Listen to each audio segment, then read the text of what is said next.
अटल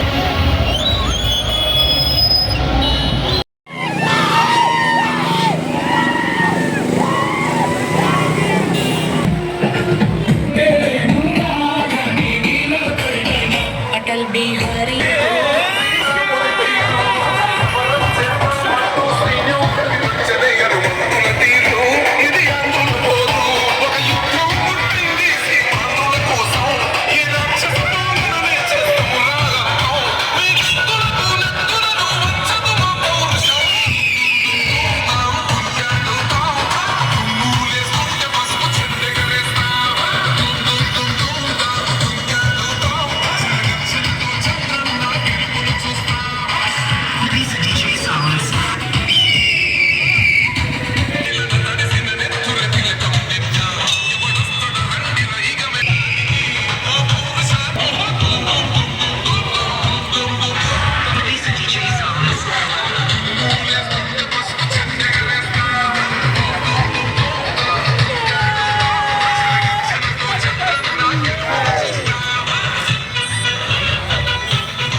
ఇతర నాయకులందరికీ నా హృదయపూర్వక నమస్కారాలు.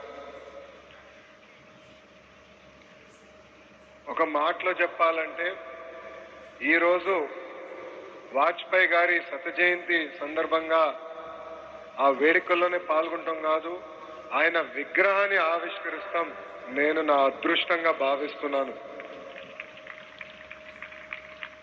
అటల్ సందేశ్ మోడీ సుపరిపాలన యాత్ర ధర్మవరంలో ప్రారంభమైంది.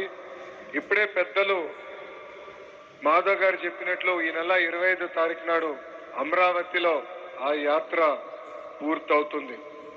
ఇక్కడ మనందరం కూడా అటల్జీ గారి గొప్పతనమే కాదు, ఆయన సమాజానికి చేసిన సేవ, నైతిక విలువలపైన మనందరం కూడా మాట్లాడుకోవాల్సిన అవసరం ఉంది. చాలా మంది నన్ను అనేక సార్లు అడిగారు, మీ ఇంట్లో విశ్వవిఖ్యాత నట సార్వభౌమ స్వర్గీయ శ్రీ నందమూరి తారక రామారావు గారు ఒక పక్కన, వీళ్ళిద్దరూ ఒకటవుతే ప్రపంచంలో మీరు ఎవరిని ఆదర్శంగా చూస్తారని నేను అనేక సార్లు చెప్పాను. ఒక మత్స్యకార గ్రామాన్ని ఈరోజు డెవలప్ దేశంగా తయారు చేసిన సింగపూర్ ఆనాటి ప్రధాని లీక్వానీ గారు ఒక పక్కన అవుతే, మొత్తం భారతదేశాన్ని కలిసికట్టుగా ముందరికి తీసుకెళ్లిన అటల్ బిహారీ వాజ్పేయి గారిని నేను ఆదర్శంగా తీసుకుంటున్నానని. ఈరోజు నేను విద్యాశాఖ మార్చలు అయిన తర్వాత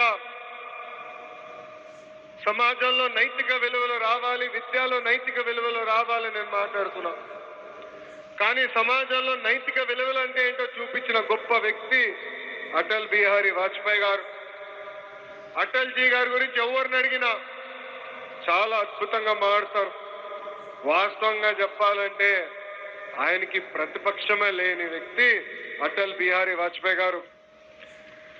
డిసెంబర్ 25, 1924లో జన్మించినారు.